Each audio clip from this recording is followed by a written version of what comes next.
You assume the foundations of Sunni Islam were built in the sands of Arabia. That assumption is a massive blind spot.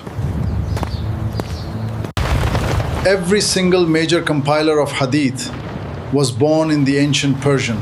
Let's dissect the anatomy of this historical paradox. When you think of the foundations of early Sunni Islam, your mind goes to the deserts of Arabia.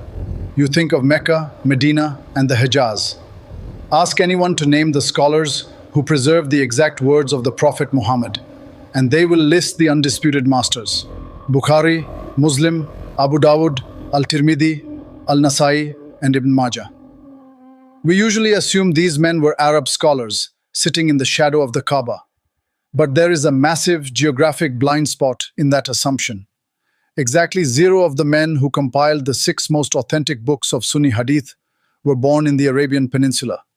Every single one of them, Bukhari in modern Uzbekistan, Muslim and Ibn Majah in Iran, Abu Dawud in Sistan, al-tirmidhi in Termez, and al-nasai in Turkmenistan, was born inside the borders of the ancient Persian Empire.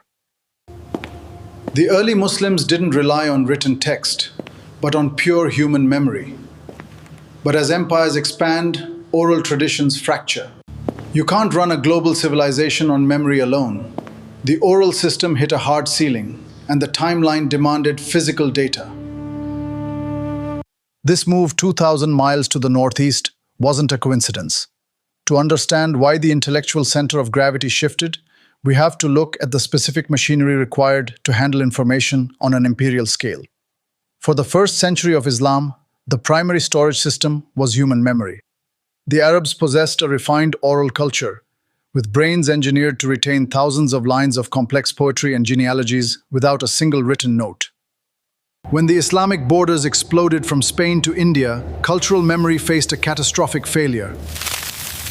The network was drowning in unverified noise. To save the religion from fragmentation, they had to build an entirely new architecture. They needed a rigorous, physical verification system. But then the Islamic Empire exploded outward, expanding from Spain to India. The physical territory grew much faster than the oral network could stabilize. This created a dilution crisis. The Prophet's companions scattered across continents, and thousands of new non-Arab converts entered the faith. Without a centralized database, fabricated quotes and weak narrations began mixing with the actual historical record. Islamic scholars recognized that human memory was hitting a hard limit. The oral system that worked for a desert tribe was now experiencing a scaling failure across an empire. They needed hard data. The Arabs possessed the oral retention, but the Persians had spent 1,000 years mastering administration and mass data storage. When Arab memory collided with Persian indexing, you get a highly intellectual infrastructure. It was the ultimate systemic upgrade. To prevent the religion from fragmenting, the Muslim world had to transition from cultural memory to a rigorous physical verification system. That physical system existed in Greater Khorasan. In the 9th century, this region was the Silicon Valley of the medieval world. When Muslims conquered the Sassanid Persian Empire, they absorbed a civilization that had spent 1,000 years running massive bureaucratic imperial administrations. The Persians focused on data storage, archiving, and cataloging. They built the systemic infrastructure that the oral Arab culture lacked. But this collision needed a catalyst. At the Battle of Talas, the Islamic army captured a technology that changed human history forever: paper. It was the spark that ignited an exponential boom in information processing, turning an oral tradition into an unstoppable archival machine. The science of Hadith was born from a collision of these two strengths. Scholars combined the retention of the Arab oral tradition with the Persian talent for systemic data indexing. This collision was supercharged by a technological breakthrough. In the year 751, at the Battle of Talas, the Islamic army captured Chinese artisans who possessed the secret of manufacturing paper. Parchment was out of reach for mass data indexing, but paper gave these scholars the physical medium to cross-reference thousands of narrations. Suddenly, verification wasn't just possible, it was scalable. They engineered a network of truth that no forgery could penetrate. This chart shows the severe cost restrictions of traditional writing materials compared to the new technology. While European scholars still carefully rationed expensive animal skins, paper mills along the Silk Road created an exponential spike in the production of affordable paper. Access to cheap paper gave Persian scholars the physical medium to index and cross-reference narrations at a volume economically out of reach using parchment. Bukhari approached the collection of Hadith as a problem of engineering. Bukhari wasn't just collecting stories, he was engineering a forensic algorithm. The Isnad acts as an unhackable chain of human verification. If a single node in that chain possessed a weak memory, the algorithm flagged it and severed the link. Total systemic purity.